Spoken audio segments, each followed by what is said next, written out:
2019 ശേഷം വലിയ മുന്നേറ്റം കാഴ്ചവെക്കാൻ സാധിച്ചതിന്റെ ആത്മവിശ്വാസത്തിലാണ് UDF ഇപ്പോഴുള്ളത്.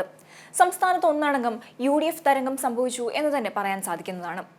ഈ ഒരു ആത്മവിശ്വാസത്തിന്റെ ബലത്തിൽ 2025 തദ്ദേശ തിരഞ്ഞെടുപ്പും അതുപോലെ തന്നെ 2026 വരാനിരിക്കുന്ന നിയമസഭാ തിരഞ്ഞെടുപ്പും കൈപ്പിടിയിൽ ഒതുക്കുക എന്ന ലക്ഷ്യമാണ് UDFന് ഇപ്പോഴുള്ളത്.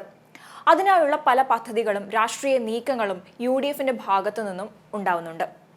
അതിനൊരു ഉദാഹരണമാണ് മുഖ്യമന്ത്രി പദവിക്ക് വേണ്ടിയുള്ള ഇപ്പോഴത്തെ UDFൽ നടക്കുന്ന പിടിവലികളൊക്കെ തന്നെയും. എന്നാൽ 2026 നിയമസഭാ തിരഞ്ഞെടുപ്പ് UDFന് അനുകൂലമാകണമെങ്കിൽ 2025 തദ്ദേശ തിരഞ്ഞെടുപ്പിൽ മുന്നേറ്റമുണ്ടാക്കാൻ സാധിക്കണം. അതിന് താഴെത്തട്ടിൽ നിന്ന് സ്വാധീനം ചെലുത്താനും വോട്ടുകളെല്ലാം UDFന്റെ പെട്ടിയിൽ കൊണ്ടുവരാനും സാധിക്കണം.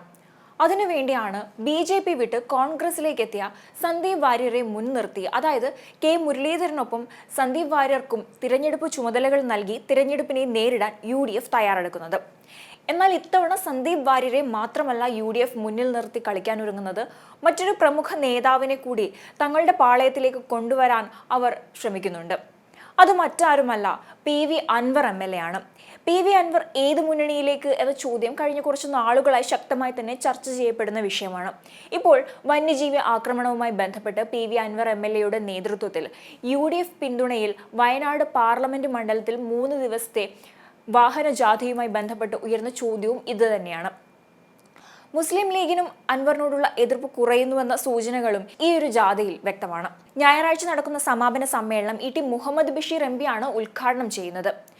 അൻവറിന്റെ വാഹന ജാഥയ്ക്ക് മുന്നണിയോ UDFലെ പ്രബല കക്ഷികളോ നേരിട്ട് പിന്തുണ പ്രഖ്യാപിച്ചിട്ടില്ല എങ്കിൽ പോലും പ്രചാരണ പരിപാടികളിൽ UDF നേതാക്കളും ജനപ്രതിനിധികളും സജീവമായി തന്നെ പങ്കെടുക്കുന്നുണ്ട്. ജാഥയുടെ വിജയത്തിനായി കഴിഞ്ഞ ദിവസം ചേർന്ന യോഗത്തിൽ UDF ഗ്രാമപഞ്ചായത്ത് പ്രസിഡന്റുമാർ പങ്കെടുത്തിരുന്നു. വഴിക്കടവിൽ ചേർന്ന യോഗത്തിലും UDF നേതാക്കൾ ഉണ്ടായിരുന്നു. എന്നാൽ ഇടതുപക്ഷം ഈ പ്രതിഷേധത്തിന്റെ ഭാഗമല്ല എന്നുള്ളതും ഒരു കാര്യമാണ്. മുഖ്യമന്ത്രിയെയും പോലീസ് ഉദ്യോഗസ്ഥരെയും വിമർശിച്ചുകൊണ്ട് LDFൽ നിന്ന് പുറത്തുപോയ PV അൻവർ ആദ്യം തന്നെ UDFുമായി അടുക്കുന്നതായി സൂചനകളുണ്ടായിരുന്നു. പിന്നീട് DMK എന്ന പേരിൽ സ്വന്തം സംഘടന രൂപീകരിച്ചു. എന്നാൽ ഇത് വിജയിക്കില്ലെന്ന് ഏതാണ്ട് ഉറപ്പായി. DMKയിലോ തൃണമൂൽ കോൺഗ്രസിലോ ചേരാനും അൻവർ ശ്രമിച്ചിരുന്നു. 2 പാർട്ടികളും താല്പര്യം കാണിച്ചില്ല എന്നതാണ് സൂചന. പിന്നാലെ വീണ്ടും കോൺഗ്രസുമായി അടുക്കാനുള്ള ശ്രമങ്ങൾ നടന്നു. ഈ വിഷയത്തിൽ എന്നാൽ പ്രതിപക്ഷ നേതാവ് VD സതീശൻ എതിർപ്പ് പ്രകടിപ്പിക്കുകയായിരുന്നു ഉണ്ടായത്. അതിനിടെ ചേലക്കര സ്ഥാനാർത്ഥിത്വം സംബന്ധിച്ച് പ്രതിപക്ഷ നേതാവ് VD സതീശനും PV അൻവറും തമ്മിൽ വാക്പോരുമുണ്ടായി. എന്നാൽ KPCC പ്രസിഡന്റ് K സുധാകരൻ അൻവറിന് പരോക്ഷ പിന്തുണ നൽകുകയും ചെയ്തു. ഈ വിഷയത്തിൽ രമേശ് ചെന്നിത്തലയ്ക്കും എതിർപ്പുണ്ടായിരുന്നില്ല. എന്നാൽ മുസ്ലിം ലീഗിലെ ഒരു വിഭാഗം എതിർപ്പിലുമായിരുന്നു. കേരള വനം നിയമ ഭേദഗതി ബില്ലിനെതിരെ നടക്കുന്ന പാർലമെന്റ് ജാഥയിലും അൻവർ പങ്കെടുക്കുമെന്നുള്ള സൂചനകളും ലഭ്യമാണ്. ഏതെങ്കിലും മുന്നണിയുടെ ഭാഗമായി ഇല്ലെങ്കിൽ തന്റെ രാഷ്ട്രീയ ഭാവി ഇല്ലാതാകുമെന്നാണ് PV അൻവർ ഇപ്പോൾ കണക്കുകൂട്ടുന്നത്.